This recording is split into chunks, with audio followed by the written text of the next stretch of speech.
పవన్ కళ్యాణ్ గారు ఏది చేసినా చాలా అద్భుతమైనటువంటి ఫలితాలను ఇస్తాయి. ఆయన చాలా దూరదృష్టితో ఆలోచిస్తారని చెప్పడానికి గతంలో చాలాసార్లు చేసాం.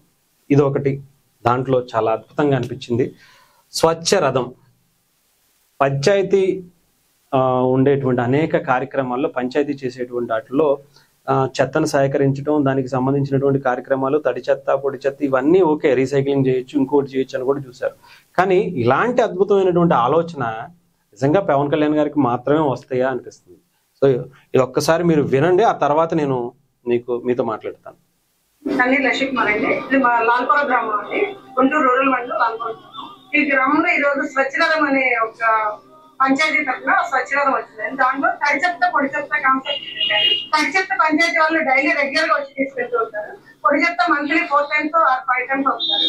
మా ఇంట్లో ఉన్న వేస్ట్ మెటీరియల్, స్టీల్ సామాన్ కానీ, వైట్ తెల్ల సామాన్ కానీ, ఇట్లా అట్టపెట్లు, ప్లాస్టిక్ ఆ సామాన్లు ఏవైనా వేస్ట్ మెటీరియల్ తీసేసుకొని మాకు కావాల్సిన ఇంట్లోకి సరిపడా వంట సరుకులు ఇస్తున్నారండి. అయితే మేము ఇంట్లో ఉన్న వేస్ట్ గా ఉన్న ప్లాస్టిక్ డబ్బాలు ప్లస్ స్టీల్ సామాన్లు పగిలిపోయినవి వేస్ట్ మెటీరియల్ ఇచ్చాము. దానికి సరిపడా మాకు ఇంట్లో సరిపడే సరుకులు, కందిపప్పు.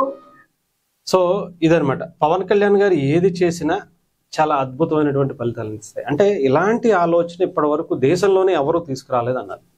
ఎందుకంటే చెత్తను సేకరించడం ఓకే, ఇంట్లో ఉన్నటువంటి వేస్ట్ అంతా కూడా ఎక్కడ పడితే అక్కడ పాడేసి లేదంటే వేరే వాళ్ళకి ఇచ్చేయడం ఇంకొకటో చేస్తారు. దీని నుంచి కూడా సంపద సృష్టించవచ్చు అనేది పవన్ కళ్యాణ్ గారు మళ్ళీ ఒక అద్భుతమైనటువంటి ఆయన నిర్ణయంతో మళ్ళీ ముందుకు తీసుకొచ్చారు. నిజంగా ఇది నాకు తెలిసి మంచి ఫలితాలు ఇస్తాయని అనిపిస్తుంది. ఎందుకంటే ఇంట్లో చాలామంది ప్లాస్టిక్ వేస్ట్ని కావచ్చు, ఇంకొకటి కావచ్చు, ఎక్కడ పడితే అక్కడ పాడేయటం, లేదంటే ఇష్టం వచ్చినట్టు మనకు దానివల్ల ఎక్కువ ఇబ్బందే ఉంటుంది కానీ పర్యావరణానికి ఇంకోటి ఉంటుంది. సో దాన్ని కూడా ఎలా చేయాలి, అలాంటి దాన్ని సేకరించి తిరిగి వాళ్ళకి డబ్బులు ఇవ్వటం అనేది కూడా చాలా అద్భుతం అనిపించింది. గతంలో కొంతమంది బయటకు అమ్ముకోవడం ఇంకొకటి చేసినట్టు అవుతుంది. కాకపోతే దీనివల్ల ఎంతమందికి ఉపయోగం చూడండి. అటు ఎవరైతే కలెక్ట్ చేసే వాళ్ళు ఉంటారో వాళ్ళు దీనివల్ల లాభపడతారు, దాన్ని బయట అమ్ముకుంటారు.